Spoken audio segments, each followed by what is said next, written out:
Welcome to RM biology SMFWB related আরো একটি ভিডিওতে তোমাদের স্বাগত।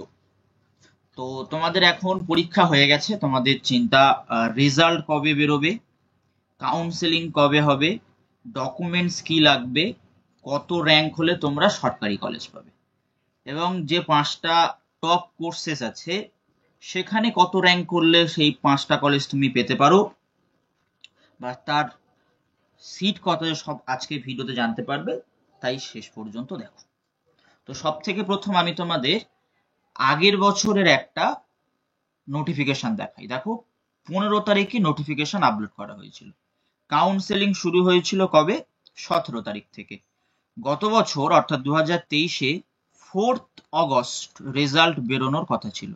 সেই 4th অগস্টের পরিবর্তে রেজাল্ট বেরিয়েছিল 3rd অগস্ট, যেটা আমি আগের দিন ভিডিওতে কিন্তু অলরেডি বলেছি যে একদিন আগেও কিন্তু এরা রেজাল্ট বের করে দেয়। তাহলে যদি আমরা 3rd অগস্টে রেজাল্ট ধরি, কাউন্সেলিং এর নোটিফিকেশন এসছে তার 12 দিনের মাথায়, কাউন্সেলিং শুরু হয়েছে 14 দিনের মাথা থেকে। তো আমাদের যে শিডিউল করা আছে, শিডিউল ওয়াইজ আমাদের রেজাল্ট হচ্ছে এবছর 1-8 তারিখে। তাহলে আমরা ধরে নিতে পারি আমাদের 13 তারিখ কি হতে পারে, একটা নোটিফিকেশন আসতে পারে। 13 তারিখ একটা নোটিফিকেশন আসতে পারে, ঠিক আছে? তাহলে নোটিফিকেশনের যেহেতু দুদিন পর থেকে কাউন্সেলিং শুরু হয়েছে, তাহলে 15 তারিখ একটা কাউন্সেলিং শুরু হওয়ার ব্যাপার থাকে।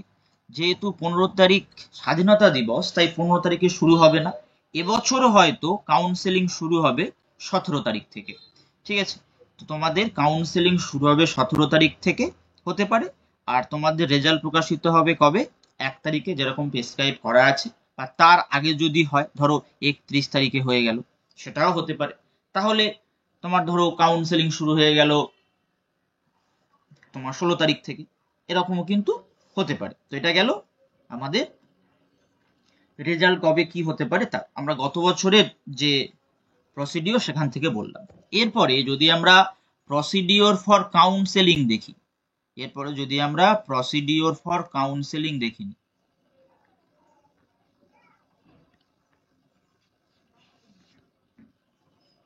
এরপর আমরা প্রসিডিওর ফর কাউন্সেলিং যদি দেখি, দেখো, the above candidates of their authorized represent who will be absent or fail to immediately after announcing their rank to time counseling will get opportunity of counseling against available seat at the time of their appearance but must be before closing time of last day August 30। তো ব্যাপারটা এরকমই, ধরো কোনো candidate কোনো কারণে উপস্থিত হতে পারছে না, তার বদলে তার অথরাইজ একটা পার্সন যেতে পারে, সেটা দেখবে ইনফরমেশন বুলেটিনে একটা অথরাইজ লেটারের সার্টিফিকেট আছে সেটা। এবং সে যদি সেটাও না করতে পারে, তাহলে সে কিন্তু কাউন্সেলিং এর যে লাস্ট ডেট আগের বছর ছিল, তোমাদের এটা এবছর যে ডেট থাকবে সেই ডেটের মধ্যে কিন্তু তাকে অ্যাপিয়ারেন্স করতে হবে।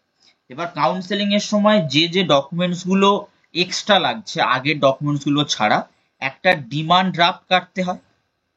তার যে ডিমান্ড ড্রাফটের ব্যাক সাইডে তোমার কন্ট্যাক্ট নাম্বার, নাম লিখে দিতে হবে। এই ডিমান্ড ড্রাফটটা কি করে তৈরি করবে সব আমার কাছে পেয়ে যাবে, তাই চ্যানেলটি সাবস্ক্রাইব করে রাখো।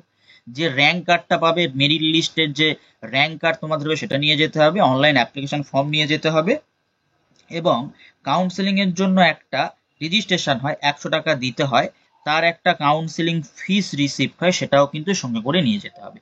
এবার অনেকের প্রশ্ন হচ্ছে কত টাকা দিতে হয়। A candidate allowed a seat, ধরো তুমি কোনো ক্যান্ডিডেট একটা সিট পেয়েছো, will have to deposit 20,000 after allotment of seat at the time of counselling by cash or demand draft drawn in favour of state medical faculty of West Bengal. তুমি ক্যাশেও দিতে পারো, demand ড্রাফটে দিতে পারো। যদি ডিমান্ড ড্রাফটে দাও তাহলে পেয়েবল অ্যাট কলকাতা দিতে হবে, failing which his or her seat will be cancel, ঠিক আছে? এটা আগের বছরের অ্যাডমিশন ফিস যে নোটিফিকেশন, সেই নোটিফিকেশনের কথাটা লেখা আছে, বোঝা গেল? তুমি ক্যাশেও টাকা দিতে পারো, তুমি ডিমান্ড ড্রাফটের মাধ্যমেও কিন্তু টাকা দিতে পারো। তো ডিমান্ড ড্রাফটের মাধ্যমে টাকা দেওয়া হয় এই কারণে, এই যে পুরো প্রসিডিওর কাউন্সিলিং এ হয়ে গেলে তোমার যদি ইচ্ছা না থাকে, তুমি কিন্তু কোর্সটা ক্যান্সেল করতে পারো। সেই সময় তোমার টাকা ফেরত পেতে ডিমান্ড ড্রাফটে দিলে সুবিধা সব থেকে বেশি। ক্যাশেও দিলেও টাকা ফেরত পাওয়া যায়, তখন কিন্তু তোমাকে একটা ক্যান্সেলেশন চেক ওখানে আপলোড করে দিতে হবে। বোঝা গেল ব্যাপারটা? তোমাদের 20,000 টাকা লাগছে, এবং সেই 20,000 টাকাটা তোমাদের কিন্তু দিতে হবে একদম ওই যেদিনই তুমি কাউন্সেলিং এ যাচ্ছ, চান্স পাচ্ছ, সেদিনই দিতে হবে। এবার ভেরিফিকেশন, কাউন্সেলিং এর দিন যে ভেরিফিকেশন হয়, সেই ভেরিফিকেশনে কি কি ডকুমেন্টস লাগবে দেখে নাও। The candidates at the time of counseling must keep the following original certificate, document, testimonial along with 2 set of duly attested photocopies with them. Any candidate who fails to produce any of the required certificate, document, testimonial at the time of counseling will forfeit his or her claim to admission. অর্থাৎ এই documents গুলো তো তোমাকে original নিয়ে যেতে হবে, এগুলোর সাথে তোমাকে কিন্তু 2 কপি অ্যাটেস্টেড করেও নিয়ে যেতে হবে, 2 কপি অ্যাটেস্টেড করে রাখতে হবে, ডিউলি অ্যাটেস্টেড ফটোকপি। কি কি লাগছে দেখো, হাই স্কুল সার্টিফিকেট অর্থাৎ 10+2 যে সার্টিফিকেট হয় সেটা, অথবা মাধ্যমিকের কি লাগছে, অ্যাডমিট কার্ড লাগছে, এটা কিন্তু এজ গ্রুপের জন্য। 10+2 ইন্টারমিডিয়েট সিনিয়র সেকেন্ডারি স্কুলের examination certificate or detail marks card, অর্থাৎ তোমার 10+2 মার্কশিট লাগবে। ক্যারেক্টার সার্টিফিকেট লাগবে, মেডিকেল সার্টিফিকেট লাগবে, কাস্ট সার্টিফিকেট লাগবে, যার যে কাস্ট আছে, মানে তোমার SC, ST, OBC A, OBC B, যার যে সার্টিফিকেট আছে তার কিন্তু সেই সার্টিফিকেটটা নিয়ে যেতে হবে। ইডাব্লিউএস সার্টিফিকেট নিয়ে যেতে হবে। অথরাইজেশন সার্টিফিকেট, যেটা আমি বলছিলাম যে কোনো ক্যান্ডিডেট যদি উপস্থিত হতে না পারে, 2টো recent passport size colour photograph নিয়ে যেতে হবে। যারা ফিজিক্যালি হ্যান্ডিক্যাপ তাদের একটা রেকগনাইজ মেডিকেল বোর্ড থেকে সার্টিফিকেট নিয়ে যেতে হবে, আর র্যাঙ্ক কার্ড নিয়ে যেতে হবে। এই 10টা ডকুমেন্টস কিন্তু তোমার লাগবেই। এই ক্যারেক্টার সার্টিফিকেট কি করে তৈরি করবে, মেডিকেল সার্টিফিকেটের ফরম্যাট সব কিন্তু এই চ্যানেলেই পেয়ে যাবে। তাই চ্যানেলটি অবশ্যই করে কিন্তু সাবস্ক্রাইব করে নাও এবং বেল বাটনটি বাজিয়ে দাও।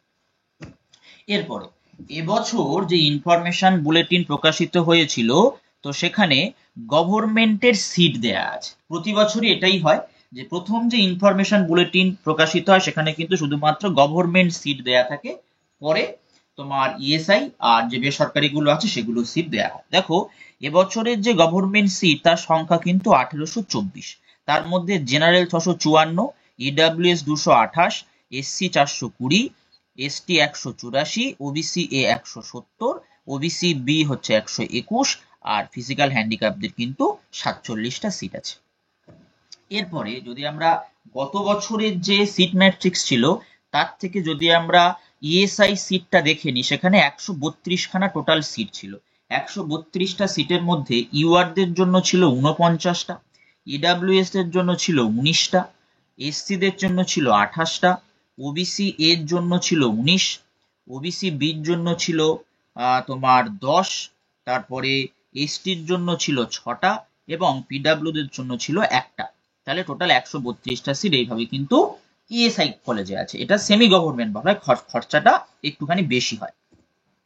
এবং আগের বছরে 2023-এর সিট ম্যাট্রিক্স অনুযায়ী টোটাল কত ছিল, প্রাইভেট সিট 2660। যেহেতু এই প্রাইভেট সিটে কোনো ক্যাটাগরি মেনশন থাকে না, তাই কিন্তু এখানে কোনো ক্যাটাগরি ব্রেকআপও থাকে না।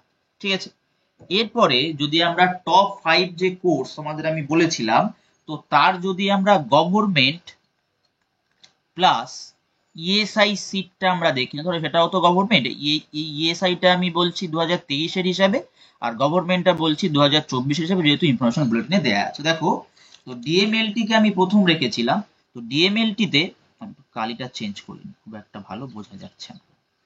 দেখো কত সিট আছে ডিএমএলটি, তো টোটাল আমরা দেখলাম গভর্নমেন্টে 579 আছে, আর ইএসআই তে আছে 61টা সিট। ডিআরডি তে কত আছে, 219, আর তার সাথে তুমি যোগ করে নাও 23। ডিসিসিটি তে মানে ক্রিটিক্যাল কেয়ারে কত আছে, 190 প্লাস 14।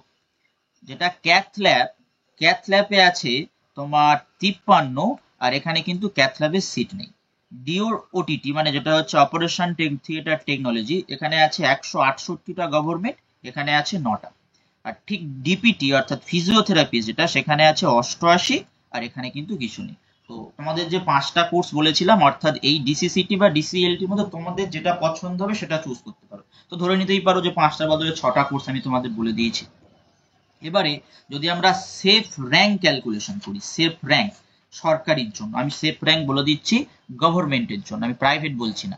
প্রাইভেট প্রচুর সিট আছে কিন্তু আমরা প্রত্যেকেই দেখেছো। দেখো মোটামুটি আমরা যদি দেখি তাহলে ইউআর সিট আমাদের দাঁড়াচ্ছে 659 প্লাস 49, এসসি সিট দাঁড়াচ্ছে 420 প্লাস 28, এসটি দাঁড়াচ্ছে 184 প্লাস 6, ইডাব্লিউএস হচ্ছে 228 প্লাস 19, তারপর ওবিসি এ হচ্ছে 170 প্লাস 19 এবং ওবিসি বি হচ্ছে 121 প্লাস 10।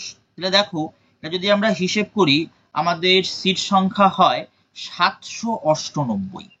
তো এই যারা ইউআর ক্যান্ডিডেট তোমাদের যদি সিএমএল অর্থাৎ কমন মেরিট র্যাঙ্ক বা যেটাকে কমন মেরিট লিস্টের যে র্যাঙ্ক হয় সেই র্যাঙ্কটা 910 থেকে 920 অবধি থাকে, তোমরা কিন্তু একটা গভর্নমেন্ট কলেজ পেতে চলেছো। সেটা তোমার গভর্নমেন্ট হতে পারে অথবা ইএসআই হতে পারে, যে কোনো একটা হতে পারে। তারপরে যদি এটাকে আমরা হিসেব করি আমাদের সিট হচ্ছে কত, 448। এবারে যারা এসসি ক্যান্ডিডেট যাদের ক্যাটাগরি র্যাঙ্ক, ক্যাট র্যাঙ্ক বলা হয়, ক্যাট আর লিখে দিলাম, তাদের যদি মোটামুটি 600-র মধ্যে থাকে তারা কিন্তু পেতে পারো। এসটি ক্যান্ডিডেট কত হচ্ছে সিট 190টা, তো তাদের যদি ক্যাটাগরি র্যাঙ্ক 230 পর্যন্ত থাকে তারাও কিন্তু গভর্নমেন্ট পেতে পারো। ইডাব্লিউএস কটা সিট হচ্ছে, 247টা সিট হচ্ছে, তাদের যদি ক্যাটাগরি র্যাঙ্ক মোটামুটি ধরে নাও 330-এর মধ্যে থাকে, 330-এর মধ্যে থাকে তোমরা কিন্তু পেয়ে যাবে। তারপরে OBC A rank, OBC A যদি আমরা দেখি কত হচ্ছে 189 হচ্ছে, তো আমরা বলতে পারি 245 ক্যাটাগরি র্যাঙ্ক হলে কিন্তু পেয়ে যাবে, 245 ক্যাটাগরি র্যাঙ্ক। তারপরে ওবিসি এ কত হচ্ছে 131, 190 যদি ক্যাটাগরি র্যাঙ্ক থাকে পেয়ে যাবে। তাহলে এগুলো যেহেতু ক্যাটাগরি, তাহলে এদের একটা করে ক্যাটাগরি র্যাঙ্ক আসবে, তার সাথে একটা করে সিএমএল আসবে।